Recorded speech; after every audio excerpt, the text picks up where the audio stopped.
Welcome to the G-Spot. Five, four, three, two, one.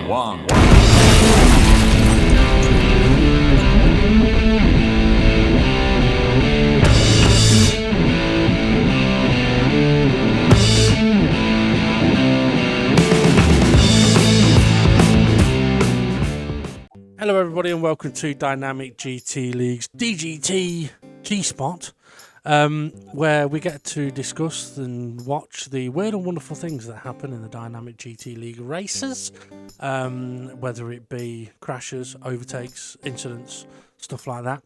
And looking through them with me like a pervert peeking through curtains, it's Ray. How are you, Ray? I'm very well. Good. Do you have curtains or blinds? Curtains. Yeah, better for peeping. Have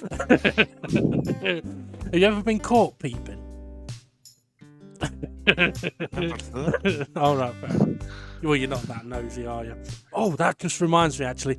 I was sent something last night. Just remembered. I need to screenshot it to... Okay. Right. Would you like to give a brief description or expand a little bit on what the G-Spot is all about for those that don't know? The G-Spot was created by one of our drivers. Got the most points in one race. Penalty points, that is. Penalty points, yeah. We use it for funny things that happen, educational things, and Stuart reports.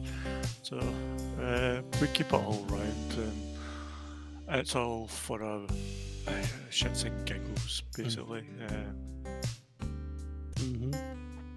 Yeah.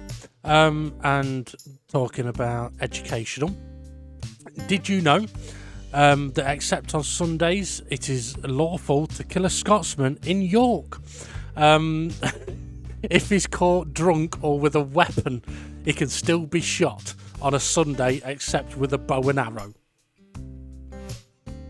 So, yeah, Ray, never go to York. You could end up getting shot with a bow and arrow by Twilight, because he lives near there.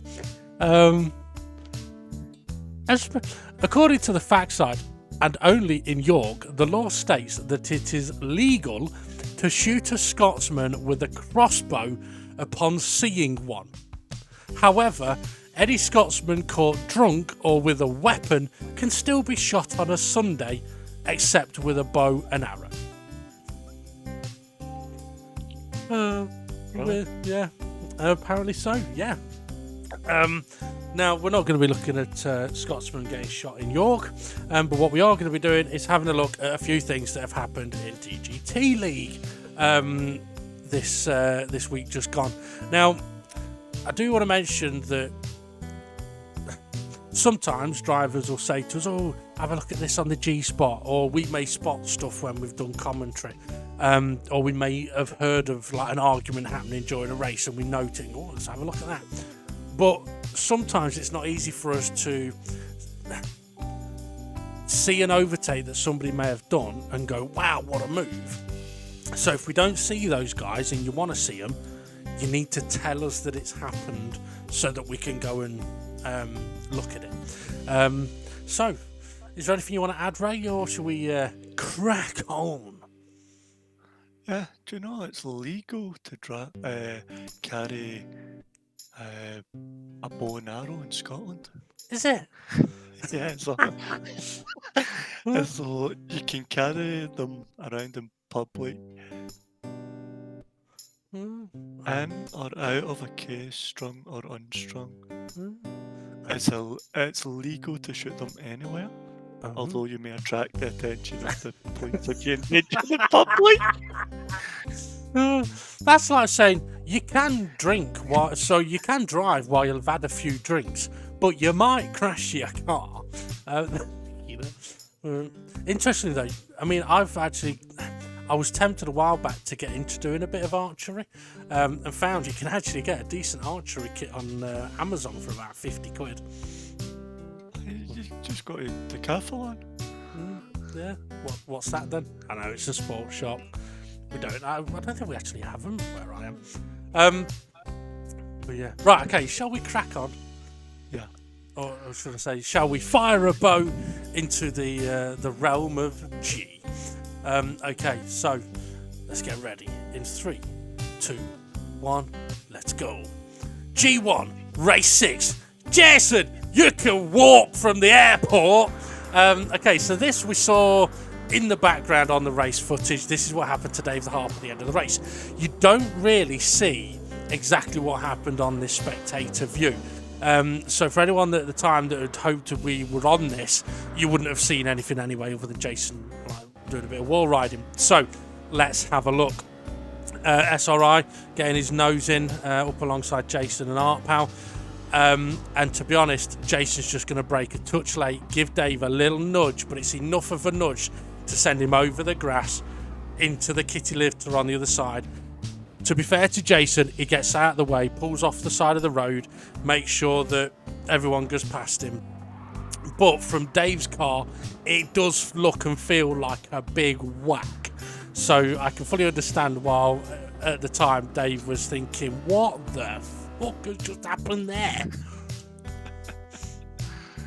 Yeah, I can understand that. It's just unlucky Jason leaves breaking point and collect the only person who doesn't want to piss off before before a meet up, you know. Yep.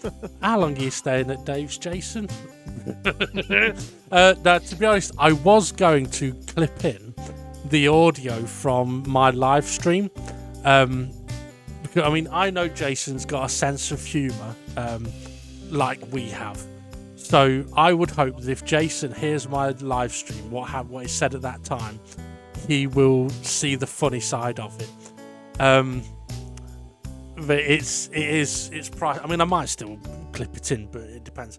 But it was one of the funniest moments where someone has been really angry and then, without meaning to, completely diffuses the situation. So yeah. Anyway, I mean, with that, yeah, as you mentioned, Jason, he got a little bit late on the brakes. It's an easy mistake at the maker, and it's a mistake that he has made. Shall we move on? Yeah. Oh, actually, you know, talking about making mistakes, we all make mistakes, right? And sometimes mistakes are small, sometimes mistakes are big. Sometimes mistakes can have a big effect on someone's personal well-being and their mentality and things like that. And sometimes everybody would benefit from taking a few moments to themselves just to get in touch with themselves. And I did that last night. I got in touch with my inner self. Yeah, I got in touch with my inner self. And now I know. Well, now I know I need to buy thicker toilet paper. Thick what? Toilet paper. Toilet paper. Yeah. I got in touch with my inner self. Yeah. Right, on to the next one, shall we?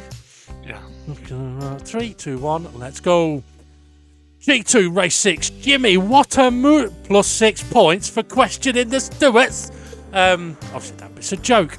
Okay, so what are we looking at here? All right, this was Twilight. This is kind of what a move. Twilight gets on the curb, big spin. This was what you thought was rich. And Jimmy, what a move.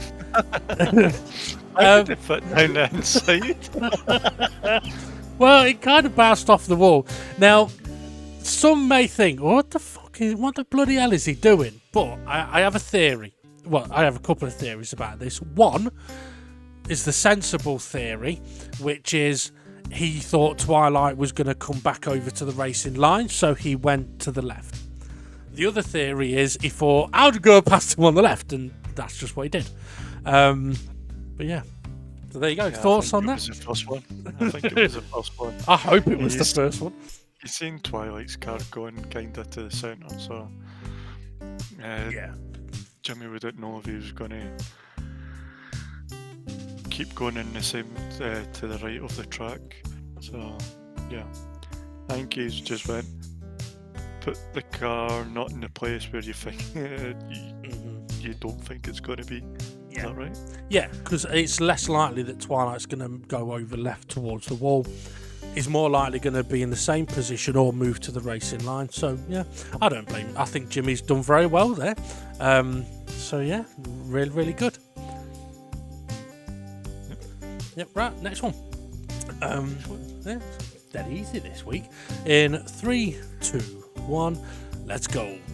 G3, race 6, clarification, please. Okay, so before we get to the footage on this one,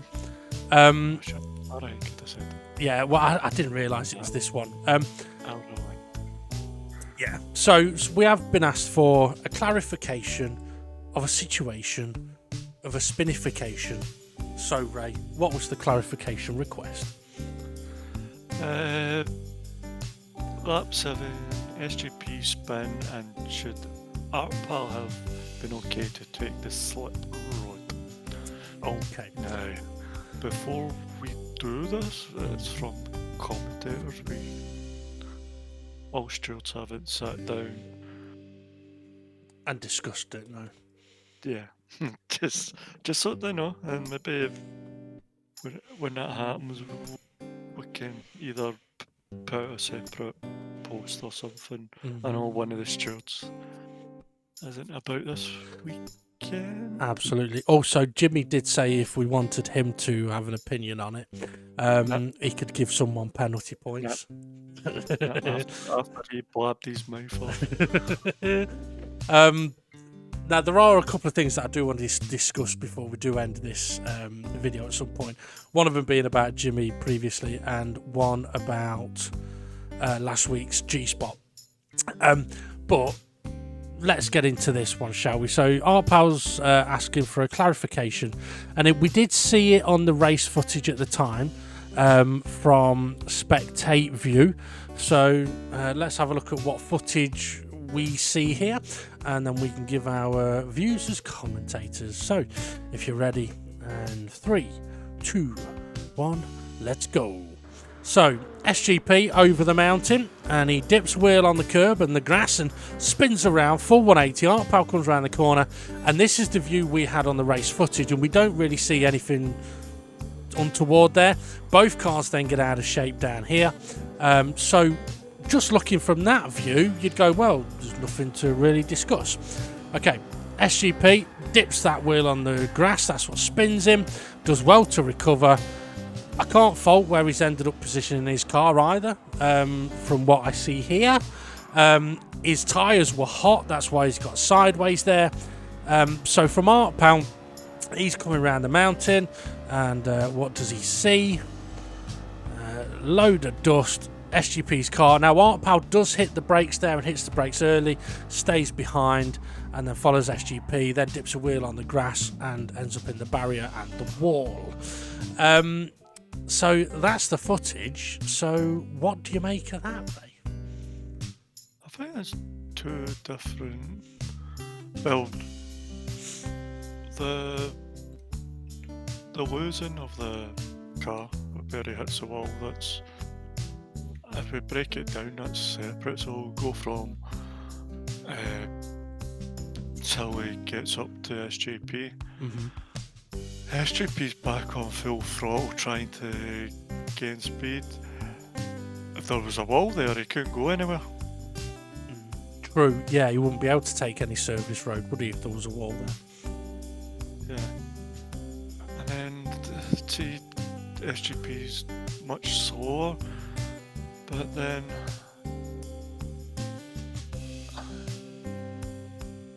I'm not too sure. I think I'd say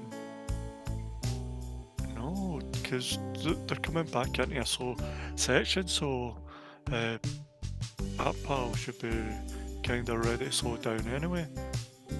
So, well, I don't know what everybody's breaking point is. All I know is where my breaking point was, and it probably far greater than everybody Probably else. 50 metres down the fucking hill.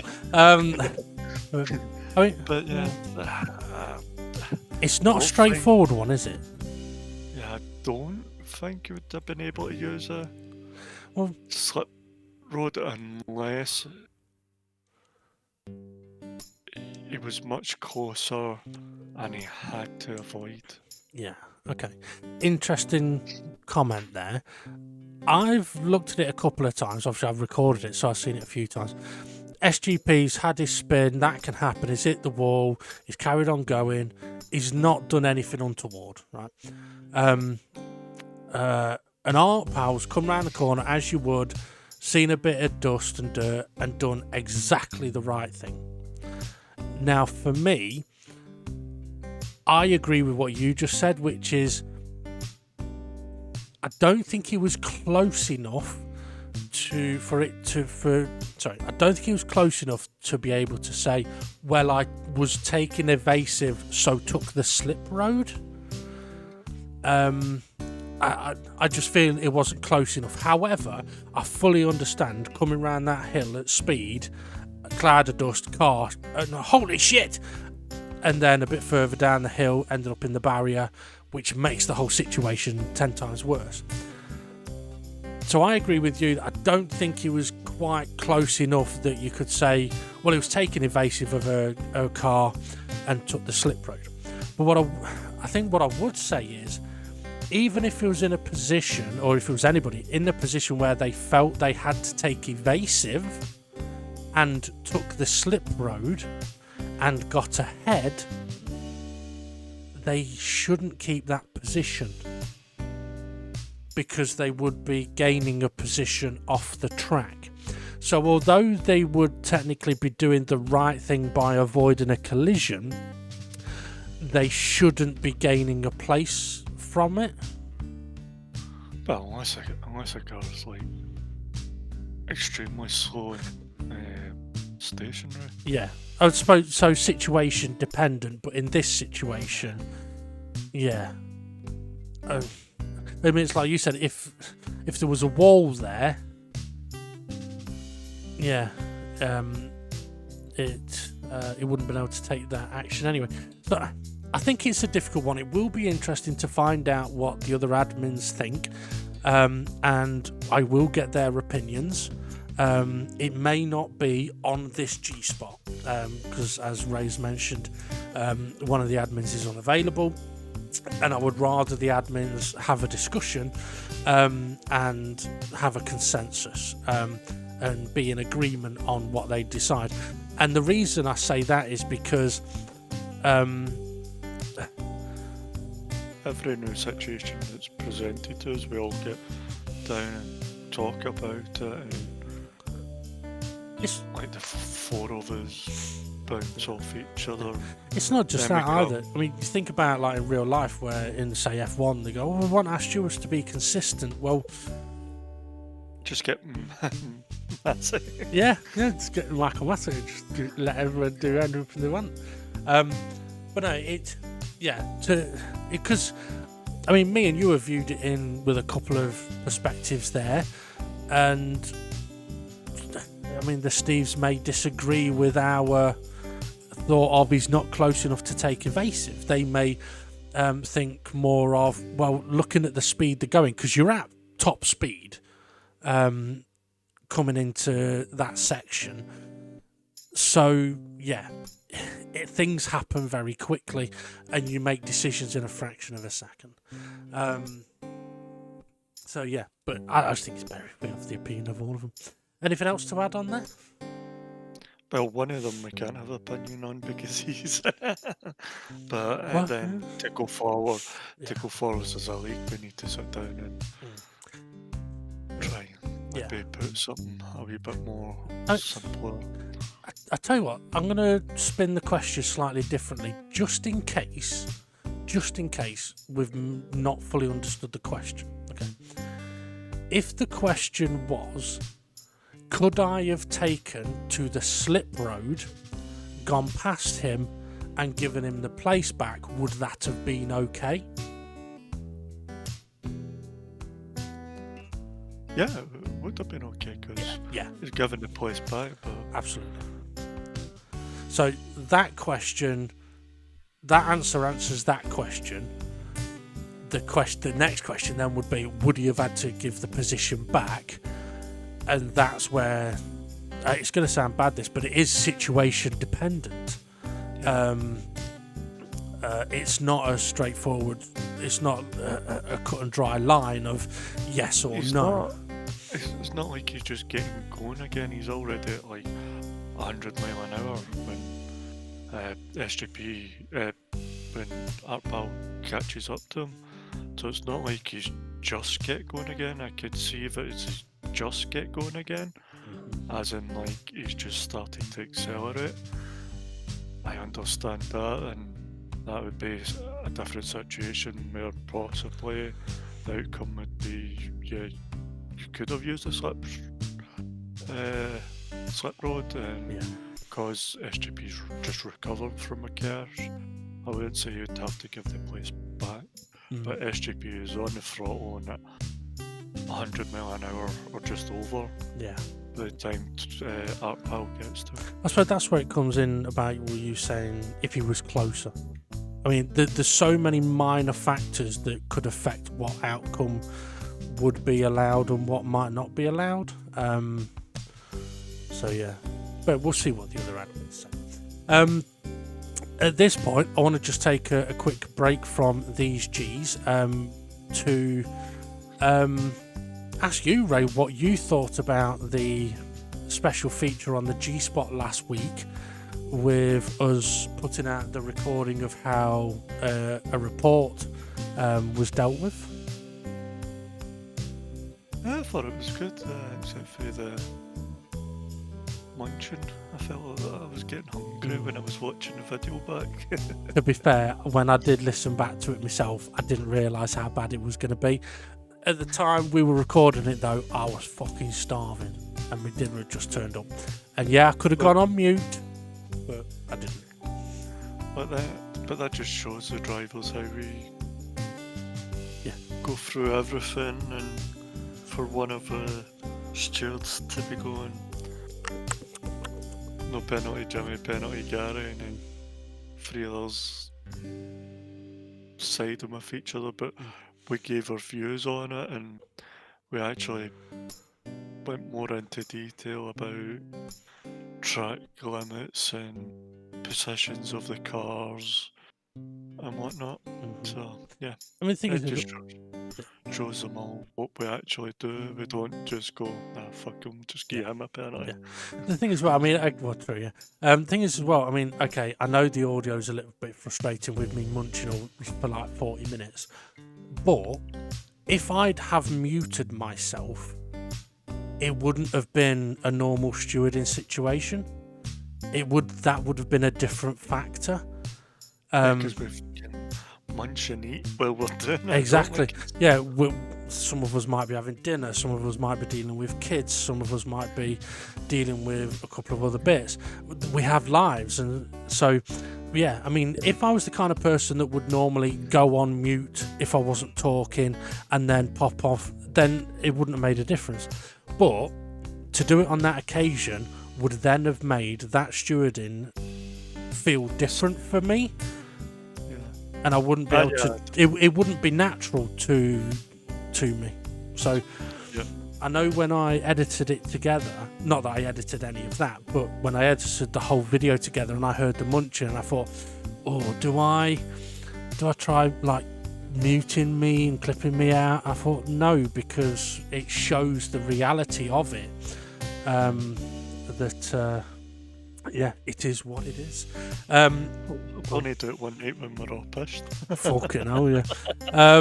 Yeah, well, you know what'll happen then? We won't get any recording because none of us will turn our fucking microphones to share. And now, as for Jimmy, he had a little bit of a complaint about his penalty. I've only really got one thing to say to that. Are you ready, Ray? In 3, 2, 1, let's go. Send it to Paige. He had a bit of a disagreement. What I would say is, if anybody has any disagreement with any of the stewarding decisions, best thing to do is just pop a message to the page saying, I don't know, I don't agree, blah, blah, blah. Can we have a chat sometime about it? No problem. And the reason I say that is because I know Jimmy was having a chat with us the other day, but it was just before the race and everybody was involved. And it's hard to know if someone's having a bit of a joke, taking it very seriously. Other people chirp in, some people wind each other up on purpose to take the piss. Things can get misinterpreted. So people are still practicing. Yeah. Up until yeah, the kind of race goes, so could be off-putting for some. Absolutely, yeah. Especially the ones that don't get the practice. Yeah, definitely. Like Jimmy himself. But I mean, it's one of those. I mean, if he'd have said, if he'd have dropped us a message saying, I disagree with the penalty, can I have a chat for 5 minutes on Thursday before the race, we'd probably say, it's not the greatest of times, but if you can get on for 5 minutes, sometime between 7.5 past, okay, because at least then it'd still give us plenty of time to ignore everything else and, as we mentioned before, focus on being a driver. But yeah, we just go into a different chat, wouldn't it? Exactly, go into a different chat for a few minutes, and yeah, deal with it that way. Right, go on. His fault. Grow up here and get on with it. Yeah, I blame Gary. Actually, thinking about it, we're 3 Gs in and Gary's not featured yet. Something's not right. Is it not? No, not yet. No, he has. It's not. No, Gary's been in his G-Spots, hasn't he? It's not been on this. Not yet. Anyway, He's been around incidents. Well, maybe. Now, what I will say is as well, for any of the viewers, if you've got any opinions on the the recording of the stewarding from last week, feel free to pop it in the messages and let us know what you think. Right, shall we move on to the next one? Yeah. Okay, in 3, 2, 1, let's go. G4, race 6, I will show you how to park it on a corner.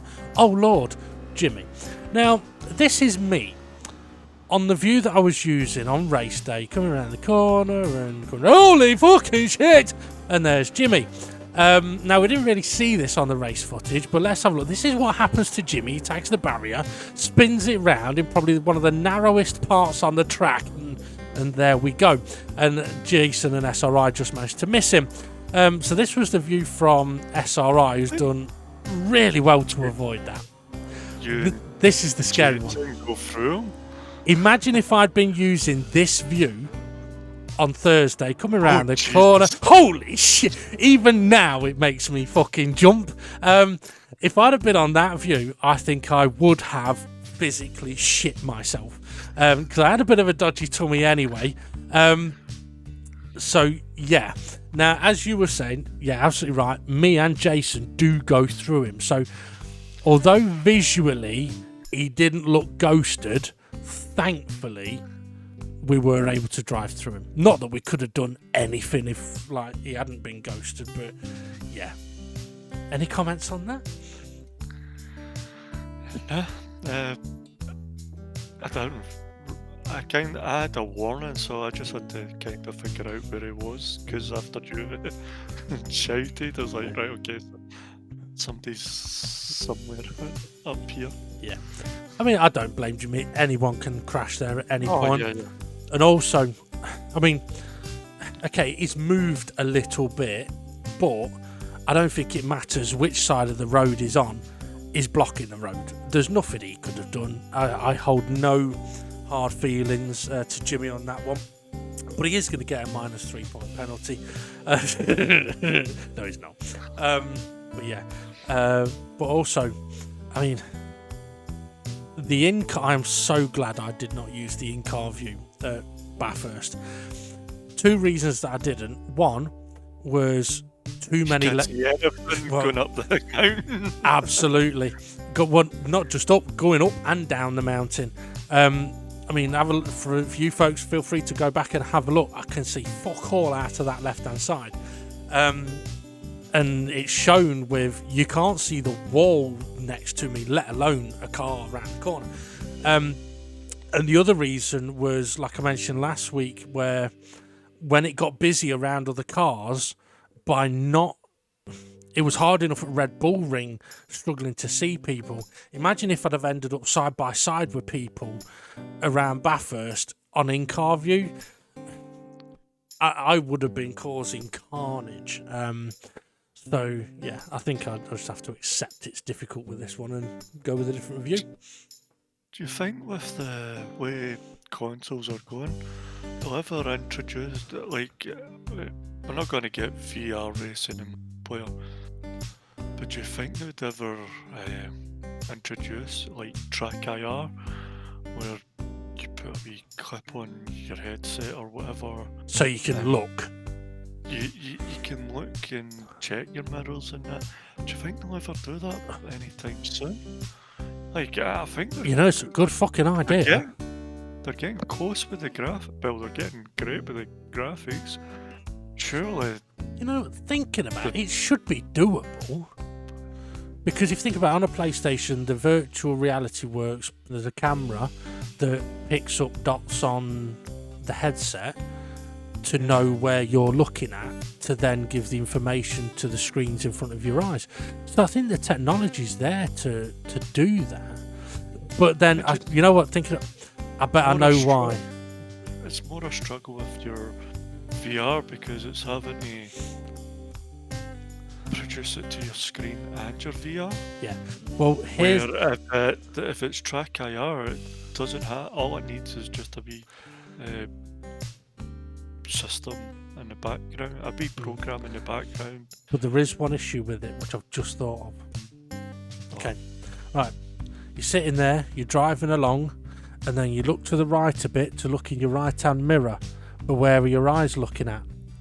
To the right. But your TV's in front of you. You set it up to the left a bit.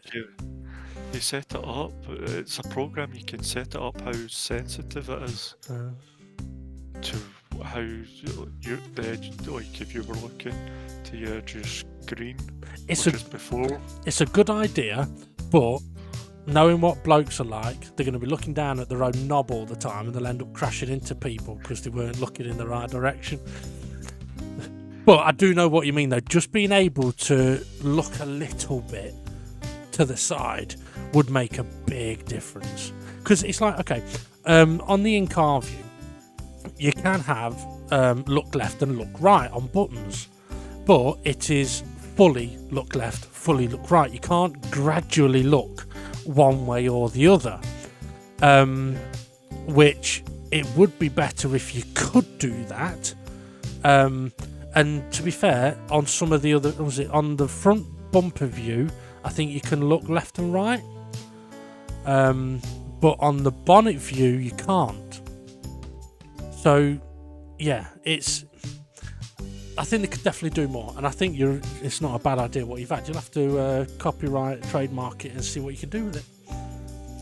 I can't because it's already track IR's already set, but I'll send it to Rory. Yeah, do that. Yep. The community specialist. Yep. Has he got the job, or are you winding up, taking the piss? Yeah.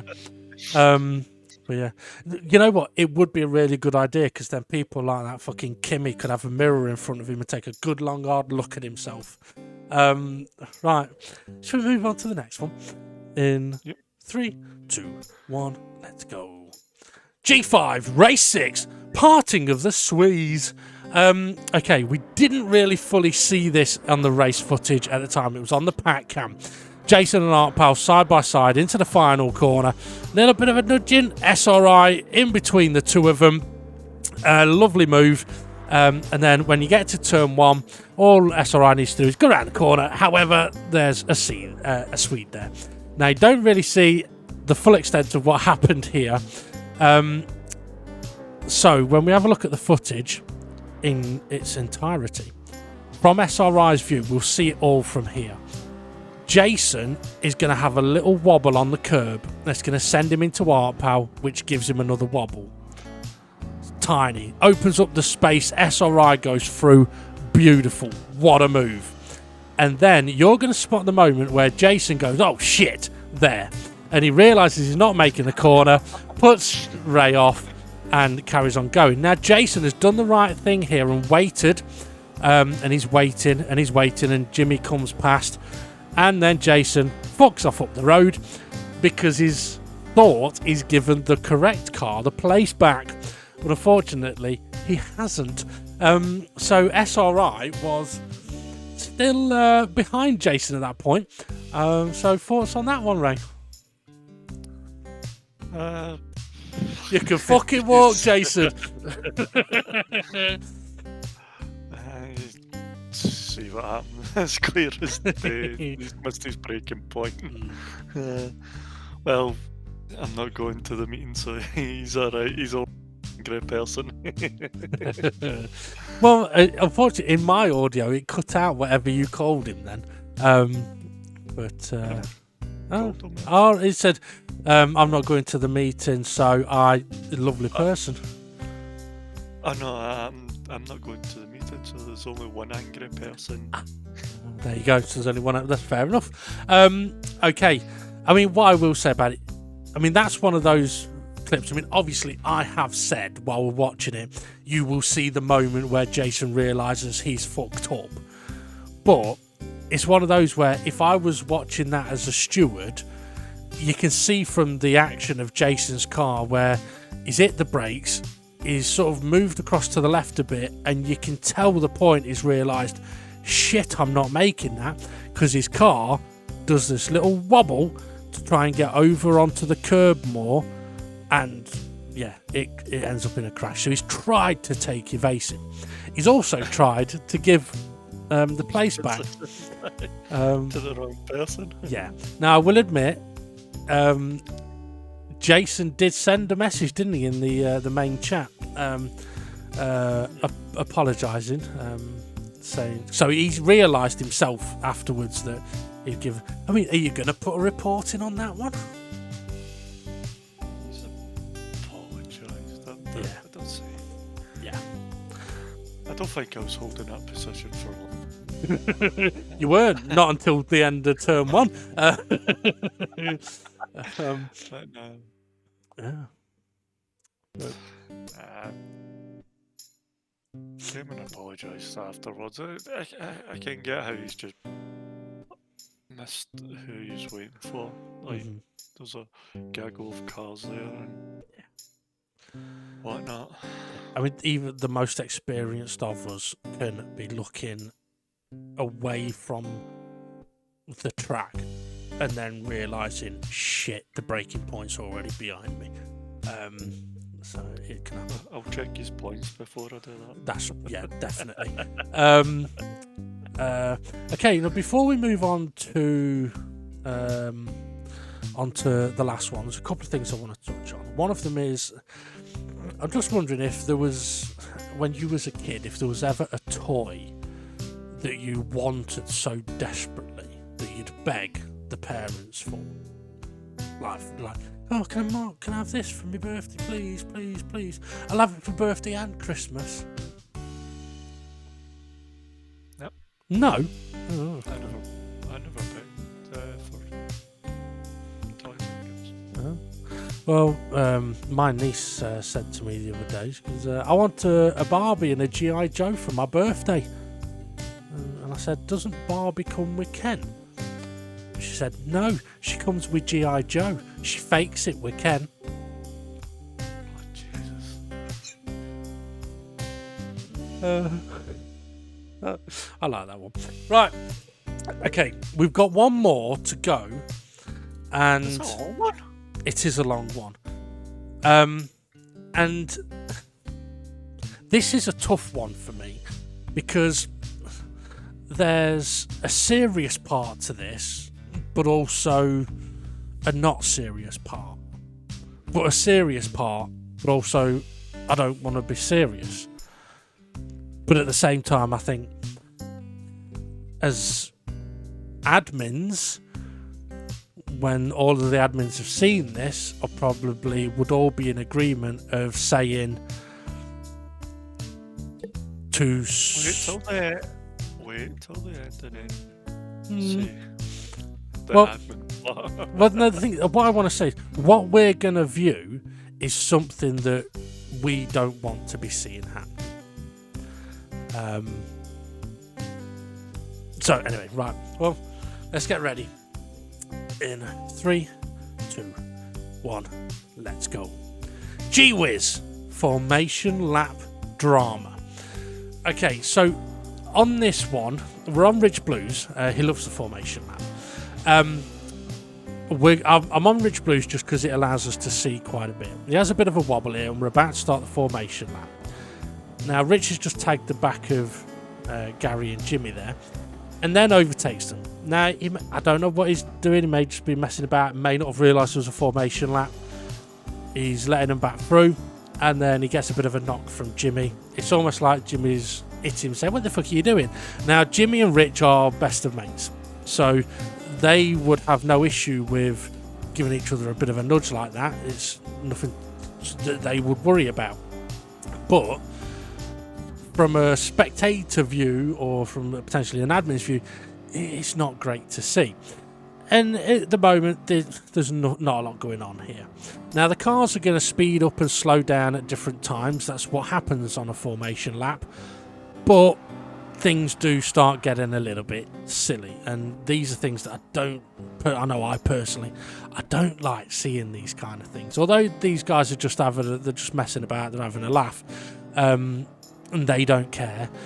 It's not something that we really want to be seeing, or I don't want to see on the formation laps. It has the potential to make a bit of a mockery of it. Now, we're going to move forward because obviously these guys, through their messing about, have fallen away from the rest of the field, so they're now having to try and catch back up. And we're going to jump forward to Jimmy in a moment. I think, or Gary, we are. So these guys are now having to sort of go that little bit quicker just to get back into things. And it gets close there, so nothing too drastic. Now, I'm not sure if Rich tags the back of Gary here, but Gary tags the back of Jimmy into SRI. And I think that was at the point where SRI has said, "Will you free stop messing about?" Now, something's going to happen here, which I think is just accidental. Rich is going to end up passing a few cars. Everyone has been speeding up, and then all of a sudden they've been going slow. I think this is something separate. I think that's just, anyone could have made that mistake at that point. It looked like the people were speeding up, and then everyone was suddenly slow. That can happen.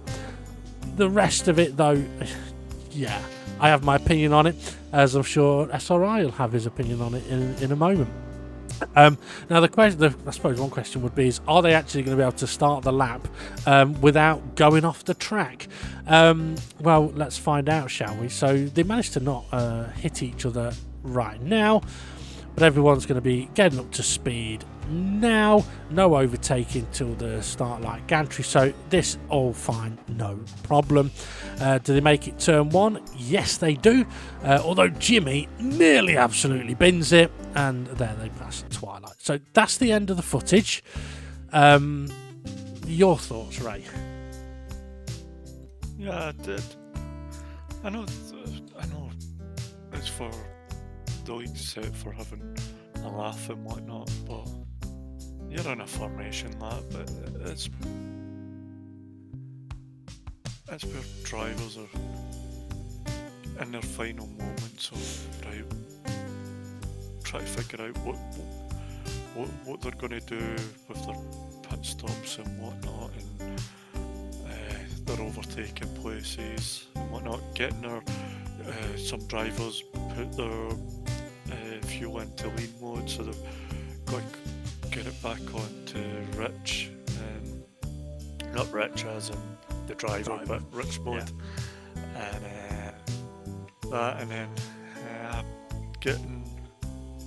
and then next minute they're getting hit or they're getting overtaken. It's a distraction and whatnot. I know the three of them, Rich, Gary, and Jimmy, are quite close with each other. Not in a sexual way. Just put that out there. But, Who knows what those husbands and wives get up to on a weekend? Especially when Jimmy's saying she's got an 18 underwear. Well, yeah. But yeah, I think start of the lap, I could see the funny bit of it, but see, once it's coming to the end of the lap, I think that's where knock it off and let's get ready to go. And that's why I kind of just said, you just want to get it in order back there or something. I can't remember what I said, Well, to be honest. I mentioned before we looked at this that I find this one a difficult one, and I do, because I feel it puts admins in a difficult position, because by the letter of the law and the letter of the rules that we have, we should be saying to those drivers, what the fuck are you doing? Don't do that shit, or we're going to have to take action that we don't want to have to take, i.e. giving people bans. We don't want to do that.